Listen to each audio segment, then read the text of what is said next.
Hello student, स्वागत करता हूँ आपको अपने इस नए वीडियो में। आप लोग देख रहे हैं अपना पसंद है चल निखिल चौहान क्लास 10। आज मैं आप लोगों को बताने वाला हूँ क्लास 10th केमिस्ट्री का एक बहुत ही महत्वपूर्ण टॉपिक है जिसका नाम है प्लास्टर ऑफ पेरिस, जिसको इंग्लिश में POP यहाँ पर शॉर्टकट में लिख देता है। यहाँ पर POP लिख देता है, plaster of Paris. Plaster of Paris इसको विस्तार में जानेंगे। 5 नंबर का पूछता है या 4 नंबर का पूछता है या लॉन्ग आंसर में पूछ देता है कभी कभी। तो सबसे पहले देख लेते हैं प्लास्टर ऑफ पेरिस का रासायनिक सूत्र क्या होता है, उसी के हिसाब से रासायनिक उसका नाम भी बनता है। अब देख लेते हैं इसका रासायनिक सूत्र क्या होगा। तो इसका रासायनिक सूत्र होता है CaSO4.12H2 होता है। Ca मतलब होता है कैल्शियम, SO4 कैल्शियम सल्फेट हो जाएगा, SO मतलब सल्फेट, और जो 1/2 है उसको बोलते हैं हेमी, और H2O है तो हाइड्रेट हो जाएगा। तो यही इसका रासायनिक नाम हो जाएगा। और ऊपर वाला जो रासायनिक सूत्र है उसी के हिसाब से इसका रासायनिक नाम होता है। Ca मतलब कैल्शियम, S मतलब सल्फर, और SO हो गया तो सल्फेट हो जाएगा। और जो हाफ है इसको बोलते हैं हेमी। हेमी मतलब आधा होता है, हाफ, और H2O मतलब हाइड्रेट। यहाँ पर देखिए H2O हो गया मतलब जल है, ही जल है, इसको हाइड्रेट हो जाएगा। अब देखिए इसको बनाने की विधि देख लेते हैं। इसको बनाने की विधि देख लेते हैं। जो प्लास्टर ऑफ पेरिस है वो बनता कैसे। जैसे प्लास्टर ऑफ पेरिस का समझ लीजिए, जो हाथ वाला टूटता है, जो चूना टाइप लगता है प्लास्टर, वही होता है प्लास्टर ऑफ पेरिस। अब देखिए इसको बनाने की विधि क्या है। तो जिप्सम का रासायनिक सूत्र होता है CaSO4.2H2O। CaSO4, Ca मतलब कैल्शियम, SO मतलब SO4 मतलब सल्फेट, 0.2H2O, H2O है यहाँ पर, पॉइंट यहाँ पर 2H2O होगा जिप्सम का। तो जिप्सम को 100 डिग्री सेल्सियस या 373 है, जो के है इसको बोलते हैं केल्विन। 100 डिग्री सेल्सियस पर या 373 केल्विन तक गर्म करने पर जो क्रिस्टल जल के अणु होते हैं, क्रिस्टल क्या होता है जिसको हम लोग छान सकते हैं, क्या कर सकते हैं, जिसको हम लोग छान सकते हैं। जैसे उसको जल में घोला जा रहा है और वो क्रिस्टलीय है तो उसको हम लोग छनन करके जो क्रिस्टल पदार्थ है उसको निकाल सकते हैं। तो ये क्रिस्टल है। देखिए जिप्सम CaSO4.2H2O को 100 डिग्री सेल्सियस या 373 केल्विन तक गर्म करने पर क्रिस्टल जल के अणु जो होते हैं वो लगकर क्या बनाते हैं, प्लास्टर ऑफ पेरिस बनाते हैं। क्या बनाते हैं, प्लास्टर ऑफ पेरिस बनाते हैं।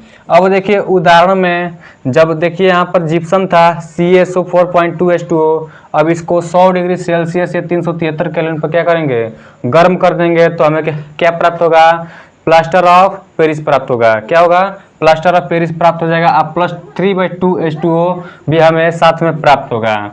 देखिए एक बार और समझ लीजिए प्लास्टर ऑफ पेरिस को बनाने की विधि। जिप्सम है तो यहाँ पर देखिए जिप्सम का रासायनिक सूत्र CaSO4.2H2O को ले लिए हैं। अब इसको 100 डिग्री सेल्सियस से 373 केल्विन पर गर्म करने पर हमें क्या प्राप्त होता है, क्रिस्टल जल के कुछ अणु लगकर क्या बना लेते हैं, CaSO4.12H2O मतलब प्लास्टर ऑफ पेरिस बना लेते हैं। +3/2H2O भी मिलता है।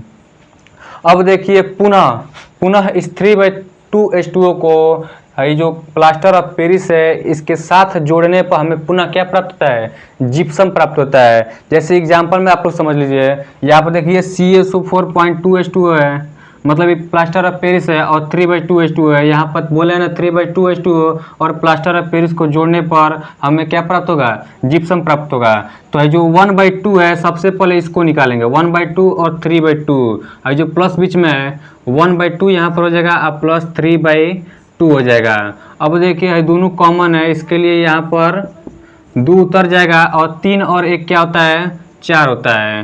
तो 2 दूना 4 हो जाएगा। यहाँ पर 2 बच जाएगा, जो 2 है वो यहाँ पर लग जाएगा।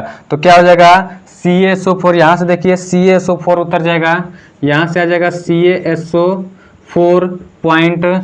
अब यहाँ पर देखिए ये हट गया, ये भी हट गया, इसके जगह पर क्या आया है, 2 आया है, CaSO4.2, और लास्ट में क्या है, H2O। क्या है, लास्ट में H2O है। तो फिर हमें क्या प्राप्त हो गया, जिप्सम प्राप्त हो गया।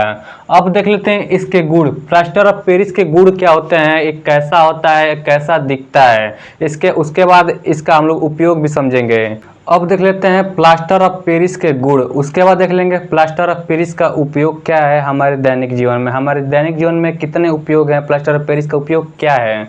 तो सबसे पहले देख लेते हैं प्लास्टर ऑफ पेरिस होता कैसा है, मतलब उसका गुण कैसा होता है। तो सबसे पहले जानते हैं इस सफ़ेद रंग का होता है, कैसा होता है, रंग में सफ़ेद होता है। और दूसरा है ये जल में अल्प विलय, अल्प मतलब होता है आधा, विलय मतलब घुलना, मतलब आधा घुला हुआ चूड़ है।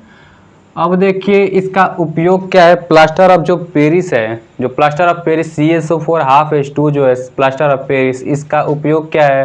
तो टूटी हुई हड्डियों को जोड़ने के लिए इसका प्रयोग किया जाता है, टूटी हुई हड्डियों को जोड़ने के लिए इसका प्रयोग किया जाता है। और दूसरा उपयोग क्या है इसका, खिलौनों बनाने के लिए, खिलौना या मूर्तियाँ बनाने के लिए प्लास्टर ऑफ पेरिस का उपयोग किया जाता है कि वो टूटे ना। अब देखिए जो तीसरा इसका उपयोग है, जो इसका तीसरा उपयोग है वो क्या होगा, तीसरा इसका उपयोग है दांतों का ढांचा, जो नकली दांत होता है या ढांचा जो उसका बनाया जाता है वो प्लास्टर ऑफ पेरिस से ही बनाया जाता है।